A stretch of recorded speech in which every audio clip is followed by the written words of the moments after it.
একটা টেবিল, দুটো চেয়ার, আর মাঝখানে গোটা বিশ্বের ভবিষ্যৎ। একদিকে আমেরিকার সুপার পাওয়ার ইগো, আর অন্যদিকে ইরানের টিকে থাকার লড়াই। ওমানের রাজধানী মাস্কাটে আজ যা হচ্ছে সেটা কোনো সাধারণ মিটিং নয়। সমুদ্রের বুকে আমেরিকার যুদ্ধজাহাজ যখন সাইরেন বাজাচ্ছে, ঠিক তখনই দরজার ওপাশে চলছে এমন একটা দরাদরি যা ঠিক করবে মধ্যপ্রাচ্য আগামীকাল সকালে সূর্যের আলো দেখবে নাকি আগুনের শিখা। দেখুন, জিওপলিটিক্সে একটা কথা আছে, when diplomacy fails war begins. অর্থাৎ যেখানে কূটনীতি শেষ হয় সেখান থেকেই যুদ্ধ শুরু হয়। কিন্তু আজ ওমানে যা হচ্ছে তা এক অদ্ভুত প্যারাডক্স। একদিকে চলছে কূটনীতির চরম নাটক, আর অন্যদিকে চলছে যুদ্ধের চূড়ান্ত প্রস্তুতি।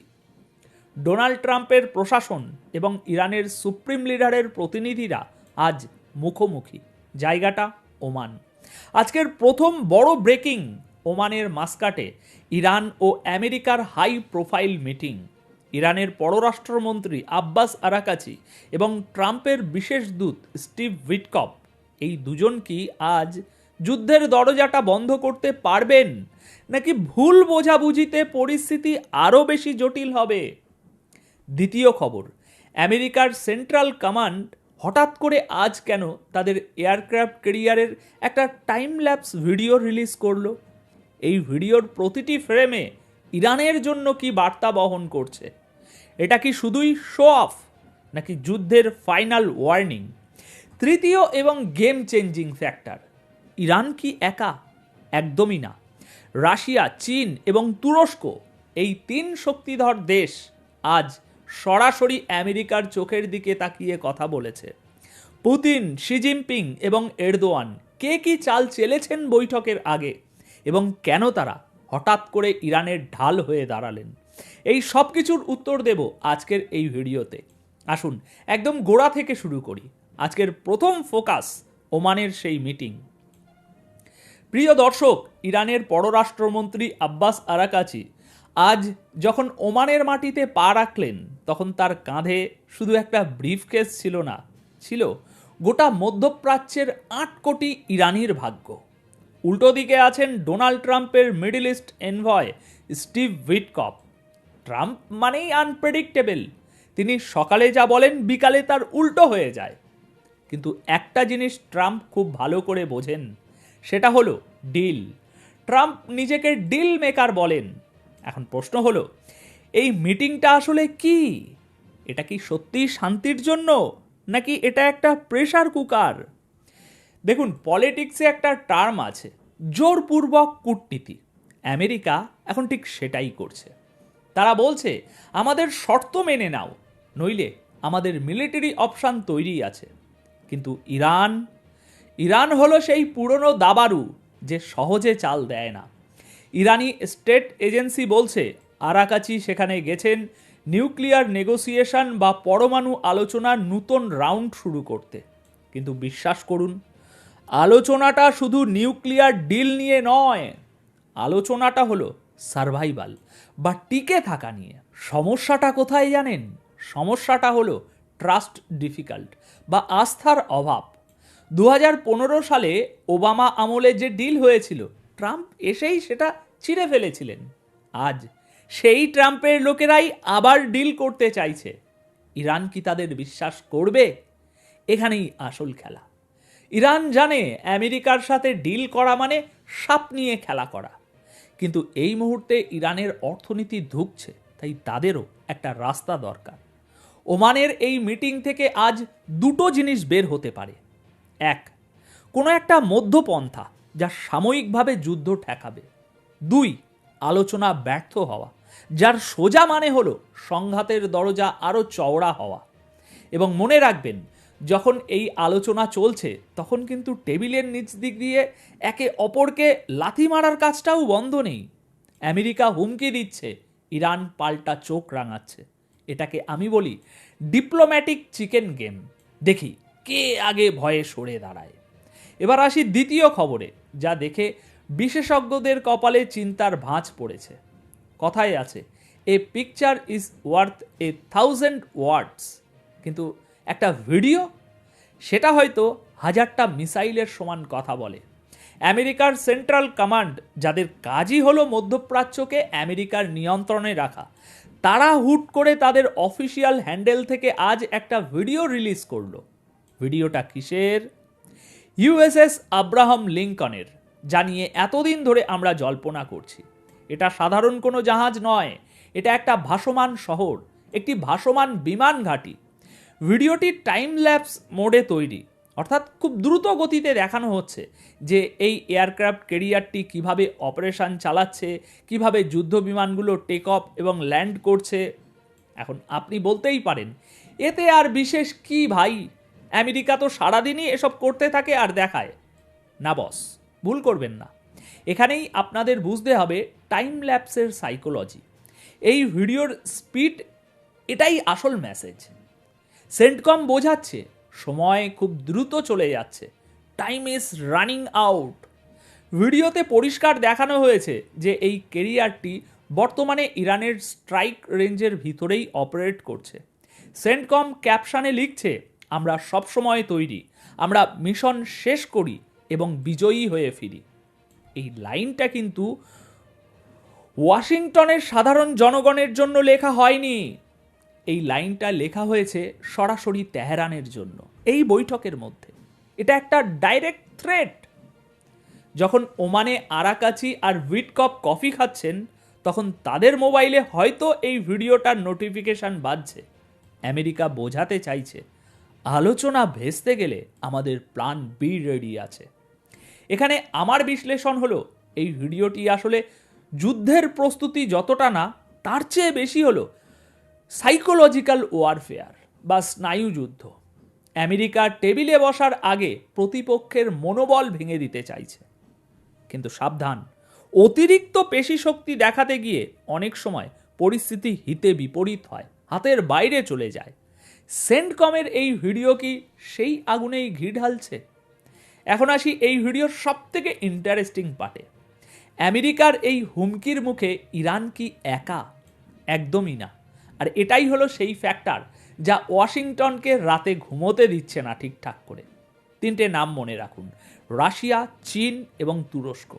3টে আলাদা আলাদা দেশ, 3টে আলাদা স্বার্থ, কিন্তু আজ তারা এক বিন্দুতে দাঁড়িয়ে ইরানের পাশে। প্রথমে আসি রাশিয়ার কথায়।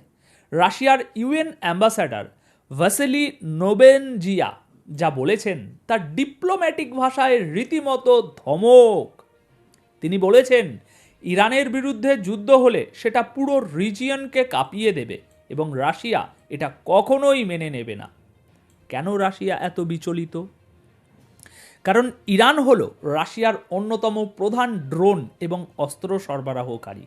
ইরান আক্রান্ত হলে রাশিয়ার সাপ্লাই চেন ভেঙে পড়বে। তাই রাশিয়ার জন্য ইরানকে রক্ষা করা এখন আর বন্ধুত্ব নয় ভাই, এটা প্রয়োজন। পুতিন কখনোই চাইবে না তার বাড়ির পাশের উঠোনে আমেরিকার দাদাগিরি বাড়ুক। এবার চীন সাধারণত চুপচাপ থাকে, তারা ব্যবসা বোঝে। কিন্তু বেইজিংয়ে চীনার ডেপুটি ফরেন মিনিস্টার যখন ইরানি কাউন্টার পার্টের সাথে দেখা করলেন, তখন তারা স্পষ্ট বললেন, শান্তিপূর্ণ নিউক্লিয়ার প্রোগ্রাম ইরানের জন্মগত অধিকার। চীন কেন ইরানের হকের কথা বলছে? কারণ তেল। চীনের বিশাল অর্থনীতির চাকা ঘোরানোর জন্য ইরানের তেল দরকার। আমেরিকা যদি ইরানকে অকেজো করে দেয়, চীনের জ্বালানি নিরাপত্তা হুমকিতে পড়বে। তাছাড়া চীনের বেল্ট অ্যান্ড রোড ইনিশিয়েটিভে ইরান একটা বড় হাব। তাই চীন পরিষ্কার বার্তা দিচ্ছে, এখানে ঝামেলা করো না, আমাদের ব্যবসায় লালবাতি জ্বললে তোমারও ক্ষতি হবে। চীন এবং রাশিয়া মিলে আমেরিকাকে বুঝিয়ে দিচ্ছে, দুনিয়াটা এখন আর এক মেরুর নেই। এখন মাল্টিপোলার ওয়ার্ল্ডে আমেরিকার দাদাগিরি অত সহজে চলবে না। সবশেষে তুরস্কের এন্ট্রি। তুরস্কের প্রেসিডেন্ট রাজেপ তাইয়িপ এরদোয়ান, যিনি নিজেকে মুসলিম বিশ্বের আধুনিক সুলতান মনে করেন, তিনিও চুপ নেই। মিশর থেকে ফেরার পথে এরদোয়ান বলেছেন, আমরা সর্বশক্তি দিয়ে এই যুদ্ধ আটকাবো। এরদোয়ান একটা খুব গুরুত্বপূর্ণ পয়েন্ট তুলেছেন, মিসাইল। তিনি বলেছেন, নিউক্লিয়ার ইস্যুর চেয়েও বড় সমস্যা হলো মিসাইল টেকনোলজি নিয়ে দরাদরি। তুরস্ক এখানে নিজেকে মধ্যস্থতাকারী হিসাবে প্রজেক্ট করছে। এরদোয়ান জানেন তার সাথে ট্রাম্পের সম্পর্ক ভালো, আবার ইরানের সাথেও তার বর্ডার আছে। প্রতিবেশীর ঘরে আগুন লাগলে নিজের ঘরও নিরাপদ থাকে না, এটা এরদোয়ানজি ভালোভাবেই বোঝেন। তাই তুরস্ক চাইছে ট্রাম্প এবং ইরানের সুপ্রিম লিডার সরাসরি কথা বলুক। এখন ভাবুন তো সিনারিওটা কি দাঁড়াচ্ছে। একদিকে আমেরিকা ও ইসরায়েল, অন্যদিকে ইরান, রাশিয়া, চীন এবং তুরস্ক, তাদের পরোক্ষ সমর্থন। এটা কি তৃতীয় বিশ্বযুদ্ধের কোনো ব্লুপ্রিন্ট তৈরি হচ্ছে? আমি আপনাদের মোটেও ভয় দেখাচ্ছি না, আমি শুধু মানচিত্রের রেখাগুলো দাগ কেটে কেটে আপনাদের সামনে তুলে ধরছি।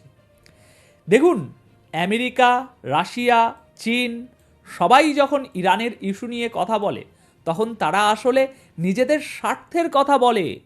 ইরান হলো এখন দাবার বোর্ডের সেই ঘুঁটি যাকে কেউ হারাতে চায় না, আবার কেউ জিততে দিতেও চায় না। সবই স্বার্থ। আমার ব্যক্তিগত বিশ্লেষণ হলো আমেরিকা এখন দোটানায়।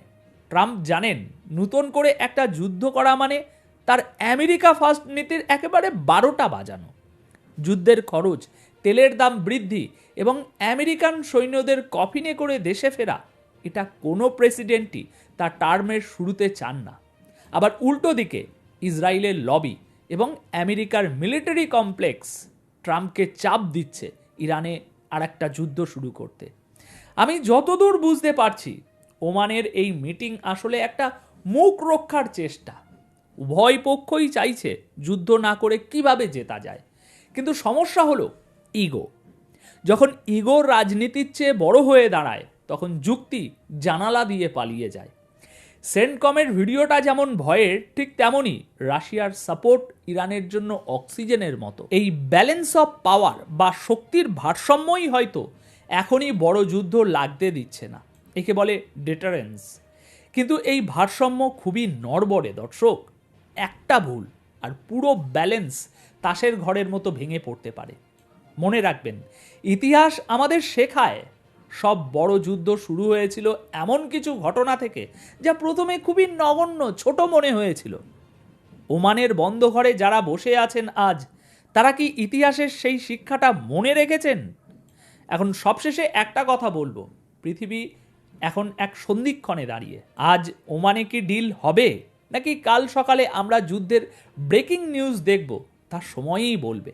তবে একটা বিষয় পরিষ্কার, মধ্যপ্রাচ্যের এই দাবানল যদি জ্বলে ওঠে তবে তার আঁচ থেকে আমরা কেউ বাঁচব না। তাই নজর রাখুন ওমানের দিকে আর নজর রাখুন আমাদের চ্যানেলে, কারণ খবরের ভেতরের খবর আমরাই সবার আগে আপনাদের কাছে পৌঁছে দেব। এবার আপনাদের কাছে আমার একটা প্রশ্ন, আপনারা কি মনে করেন ডোনাল্ড ট্রাম্প কি পারবেন তার ডিল মেকিং দক্ষতা দিয়ে যুদ্ধটা আটকাতে? নিচে কমেন্ট করে আপনাদের মতামত অবশ্যই জানান। আর ভিডিওটি যদি আপনাদের ভাবিয়ে থাকে তবে একটি লাইক দিন এবং আপনার বন্ধুদের সাথে শেয়ার করুন, কারণ সচেতনতাই আধুনিক সময়ের সবচেয়ে বড় হাতিয়ার।